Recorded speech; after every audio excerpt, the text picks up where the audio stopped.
and finally address the problems that America's families have confronted for years.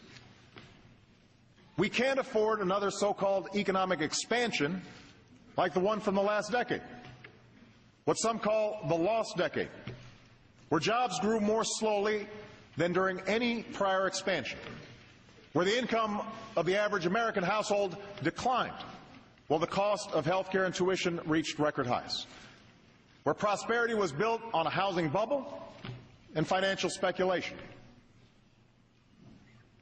From the day I took office, I've been told that addressing our larger challenges is too ambitious. Such an effort would be too contentious. I've been told that our political system is too gridlocked and that we should just put things on hold for a while. For those who make these claims, I have one simple question. How long should we wait? How long should America put its future on hold? You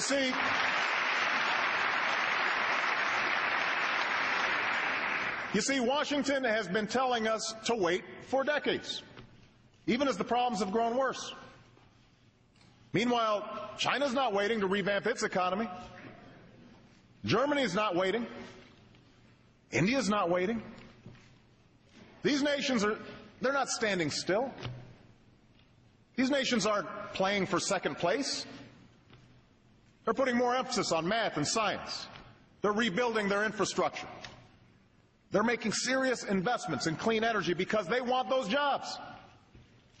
Well, I do not accept second place for the United States of America.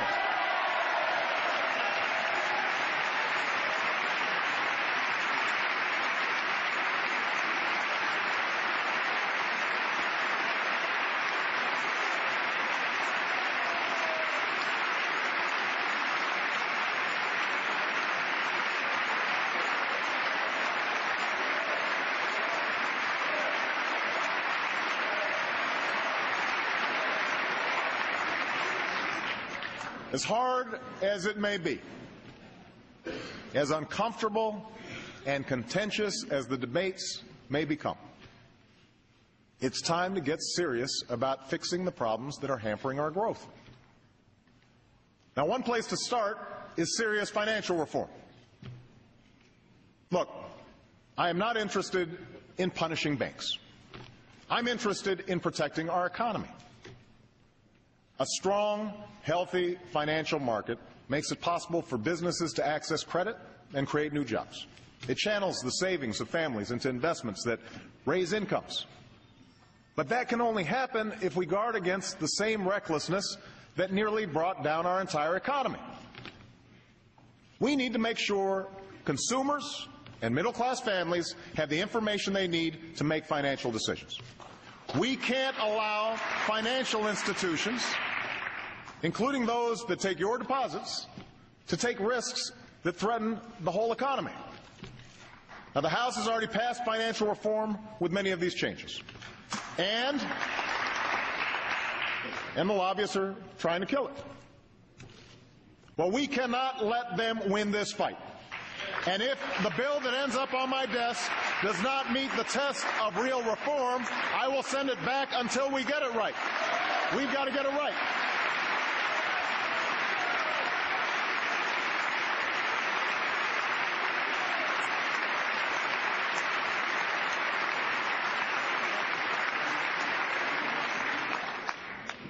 Next, we need to encourage American innovation. Last year, we made the largest investment in basic research funding in history.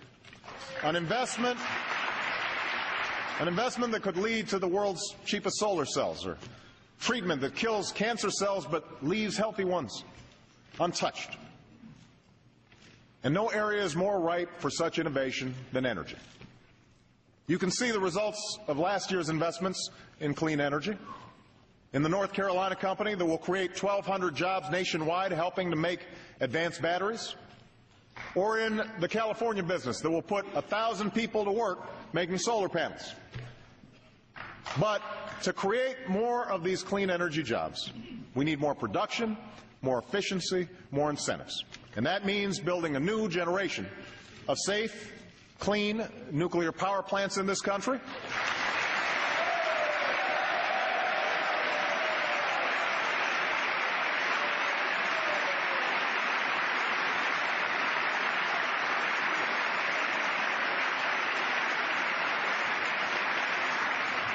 It means making tough decisions about opening new offshore areas for oil and gas development.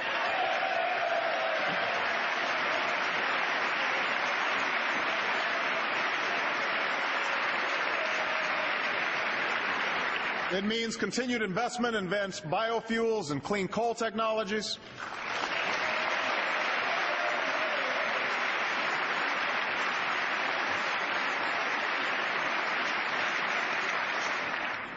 And yes, it means passing a comprehensive energy and climate bill with incentives that will finally make clean energy the profitable kind of energy in America.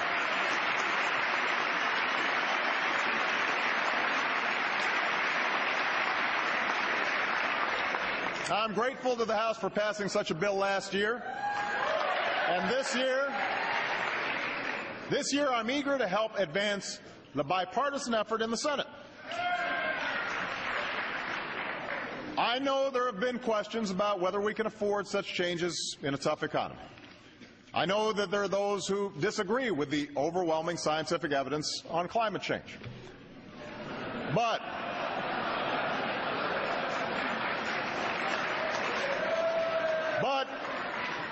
here's the thing. Even if you doubt the evidence, providing incentives for energy efficiency and clean energy are the right thing to do for our future, because the nation that leads the clean energy economy will be the nation that leads the global economy, and America must be that nation.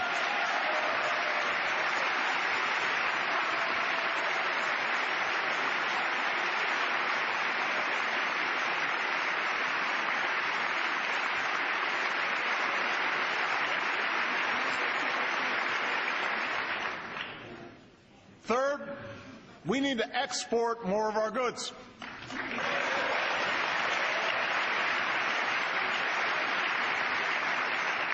Because the more products we make and sell to other countries, the more jobs we support right here in America.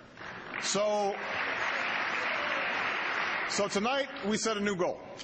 We will double our exports over the next 5 years, an increase that will support 2 million jobs in America.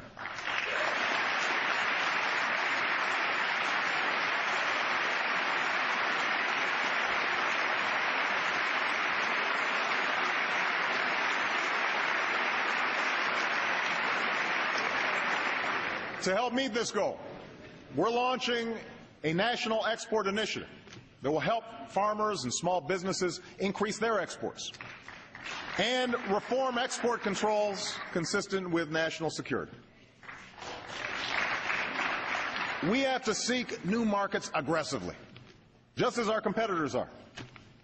If America sits on the sidelines while other nations sign trade deals, we will lose the chance to create jobs on our shores.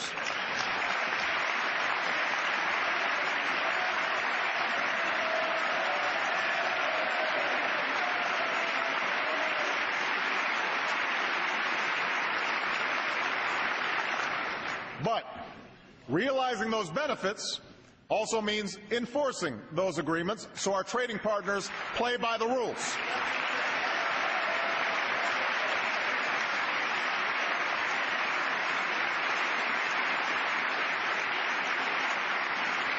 And that's why we'll continue to shape a Doha trade agreement that opens global markets, and why we will strengthen our trade relations in Asia and with key partners like South Korea and Panama and Colombia.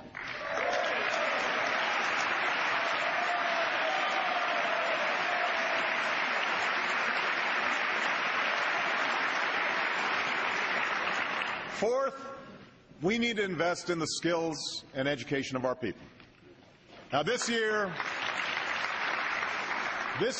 we've broken through the stalemate between left and right by launching a national competition to improve our schools. And the idea here is simple.